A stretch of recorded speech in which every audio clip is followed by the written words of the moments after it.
On the evening of July 13th, 1977, millions of New Yorkers flipped a light switch, and nothing happened. Within seconds, the world's most famous city was swallowed by darkness. Traffic lights failed. Subways stopped underground. Elevators trapped thousands of people. Police radios were overwhelmed. Then, something even more terrifying began.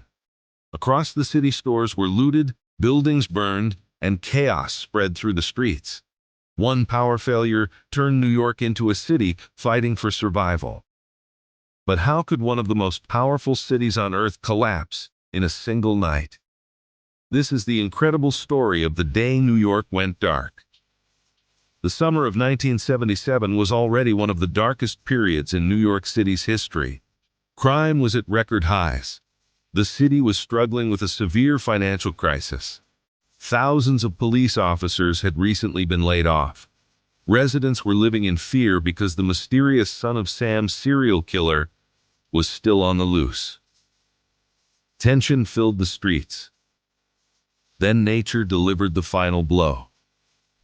At approximately 8:37 p.m., lightning struck high-voltage transmission lines north of New York City. Within minutes, the electrical grid began to fail. Power plants disconnected one after another. Engineers desperately tried to stop the collapse.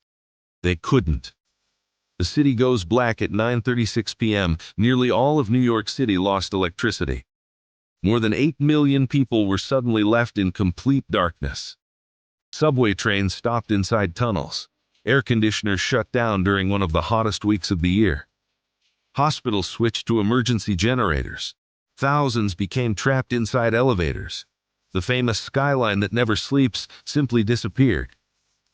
From space, New York looked almost invisible. For many people, it was the first time they had experienced absolute darkness in the middle of one of the world's busiest cities.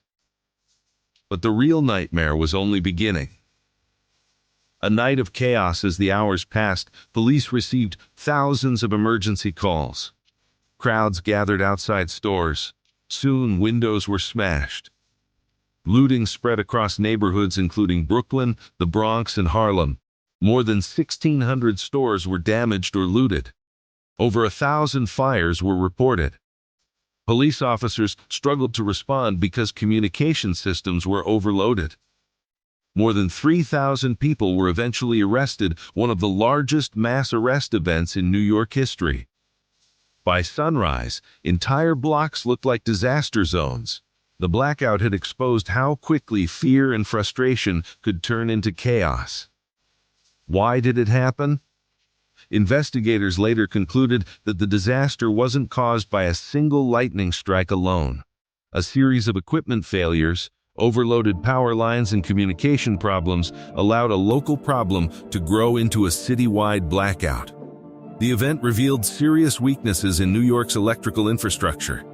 Afterward, utility companies invested billions of dollars to improve grid reliability and emergency response systems. The blackout became a turning point in how major cities prepared for large-scale power failures. The legacy today, the 1977 New York City blackout, remains one of the most famous power failures in American history. It wasn't just a technical failure. It was a social experiment no one intended to conduct. The events of that night showed how dependent modern cities are on electricity and how quickly everyday life can change when that power disappears. For millions of New Yorkers, July 13, 1977 wasn't just the night the lights went out. It was the night an entire city was tested.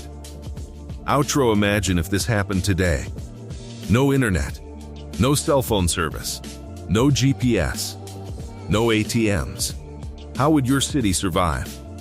If you enjoy real stories from American history, hidden disasters, and unforgettable moments that changed the United States forever, subscribe for more history documentaries every week.